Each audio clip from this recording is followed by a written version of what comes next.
लाई है चूँकि इसलिए कि अब जनता के बीच में विकास होगा, जनता के बीच में जो है जो सामान बैठक होगी, हमारा जो अगर विश्वास करेंगे, परिवर्तन कर फुलवारी की जनता अगर देती है तो मैं एक वादा करता हूं कि पूरे नगर परिषद को पारदर्शी कर दूंगा।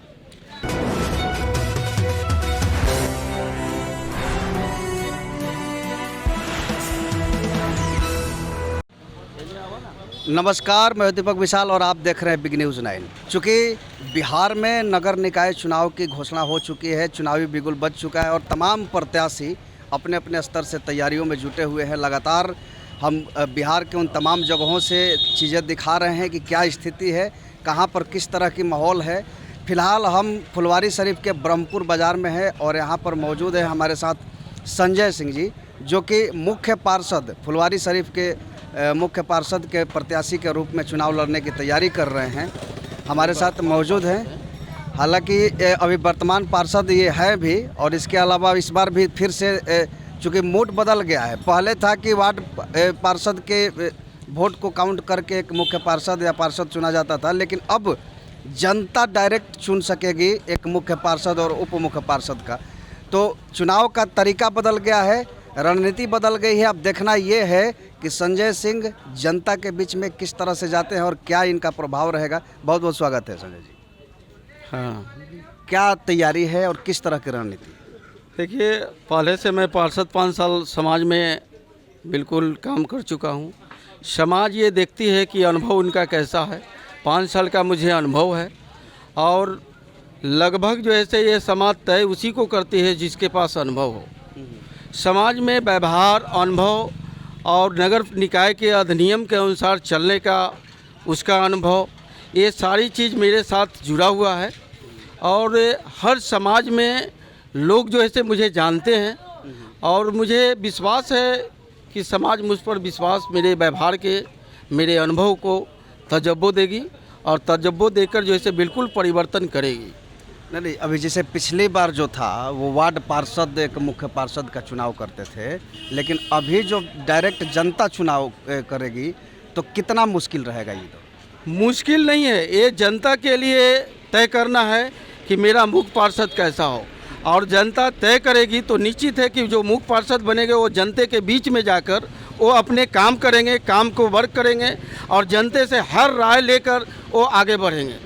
क्योंकि पहले था कि पार्षद कांधा पर रख के और सामाजिक जो है ताना बुनकर या पैसा देकर, ये सब देकर जो है और वो मुख्य पार्षद बन जाते थे। और उसमें क्या होता था, किसी एक पक्ष का काम होता था, 5 पक्ष के काम नहीं होती थी। अब तो कम से कम ये जनता तय करेगी तो निश्चित है कि वो जनता के बीच में जाकर काम करेगा, वर्क करना होगा, जनता के हर बातों को सुनना होगा। तो ये अधिनियम सरकार जो लाई है बहुत अच्छा लाई है और बहुत अच्छा लाई है, चूँकि इसलिए कि अब जनता के बीच में विकास होगा, जनता के बीच में जो है जो सामान बैठक होगी, हमारा जो अगर विश्वास करेंगे, परिवर्तन कर फुलवारी की जनता अगर देती है तो मैं एक वादा करता हूं कि पूरे नगर परिषद को पारदर्शी कर दूंगा। एक और सवाल जो सबसे अहम है, जैसे कि आप 5 साल पार्षद रह चुके हैं जी।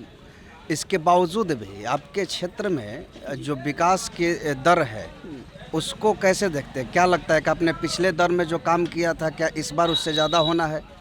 बिल्कुल, अगर यहाँ का मुख्य पार्षद रहेंगे तो हम ही लोग का एक क्षेत्र ऐसा है जो एक व्यक्ति 30 सालों से था और 30 सालों के बाद ये क्षेत्र के जो जनप्रतिनिधि हम लोग भेजते थे उनकी बातों को अवहेलना किया जाता था, सुना नहीं जाता था। आज भी देखिए कि हम लोग रटते रहते हैं, एक पाइप टूट जाता है नल जल का तो रटते रह जाते हैं। मुझे जैसा पार्षद कम से कम 5 जगह अपने पैसा से, पॉकेट के पैसा से देकर इस वार्ड में जो है नल जल का जो है पाइप को ठीक करवाया हूँ।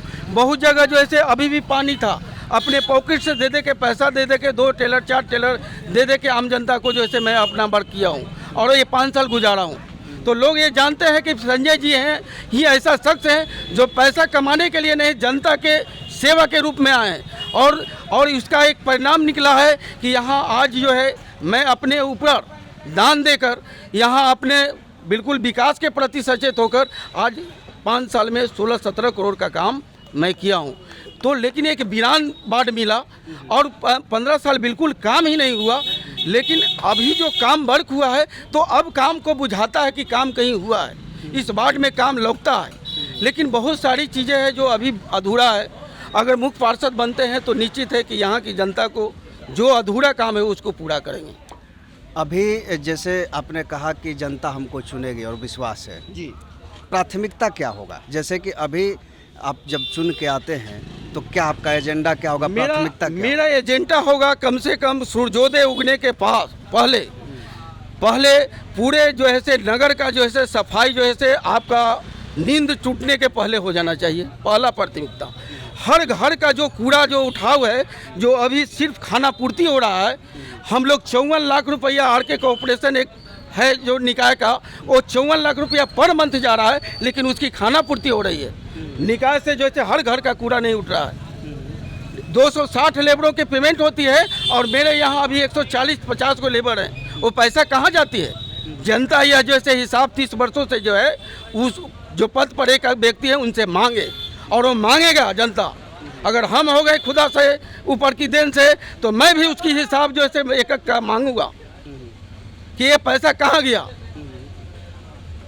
चूँकि निकाय 54 लाख रुपया का एक पेमेंट होता है और एक घर से कूड़ा नहीं उठ रहा है। मेरे यहाँ 4 गो 5 गो लेबर है, लेकिन उसकी आरके कॉर्पोरेशन की एग्रीमेंट में जैसे 8 लेबरों की संख्या है। 8 लेबर मेरे यहाँ है। कोई पूरे आम जनता के फुलवारी के पूछ दिया जाए क्या 8 लेबर आते हैं हमारे वार्ड में? कोई आम जनता बताएगा।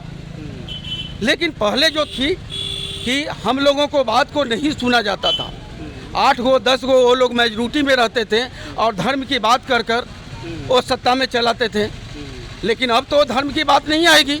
अब तो आम जनता जिसको चुनेगा वो अधिनियम के अनुसार आम जनता उस पर राज करेगी और आम जनता के बीच में जाकर अपनी जो ऐसे योजना का भरपूर मैंने आम राय लेकर योजना बनाएगी। और मेरी अगर हम हुए तो पूरे निकाय को पारदर्शी कर देंगे। हर योजना का मत की राशि को आम जनता में रखेंगे और आम जनता रखेगा तो पूरे हिसाब आम जनता को रहेगा।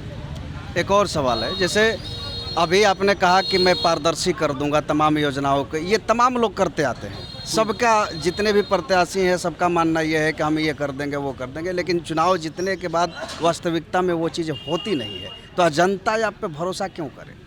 जनता देखिए भरोसा किस पर करेगी? मान लेते हैं कि 2 ड्राइवरों का गाड़ी लगा हुआ है, एक लर्निंग ड्राइवर लिखा हुआ और एक परिपक्व ड्राइवर लिखा हुआ है, तो किस पर सवारी करेगी? लर्निंग वाला पर कि जाके कहीं एक्सीडेंट कर दे। परिपक्व ड्राइवर पर हम बैठेंगे, सोच के बैठेंगे उस गाड़ी पर कि इसे बिल्कुल जो है से हमरा सुरक्षित यात्रा कराए।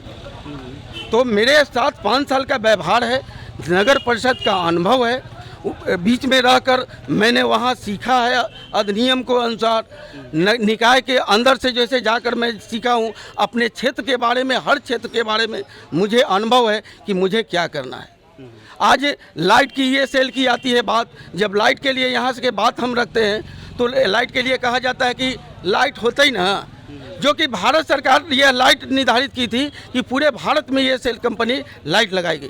लेकिन उन्होंने अपने पैसा को, जनता के पैसा को अपना निजी पैसा समझते हैं और उसकी एनओसी नहीं दी है, जिसके कारण है कि आज लाइट का काम हमारे यहाँ पूरे फुलवारी में अधूरा है। वो सब लाइट के लिए बिल्कुल एनओसी देंगे और ये सेल का जो पैसा है वो निकाय से पेमेंट कर ये लाइट पे काम बिल्कुल करेंगे।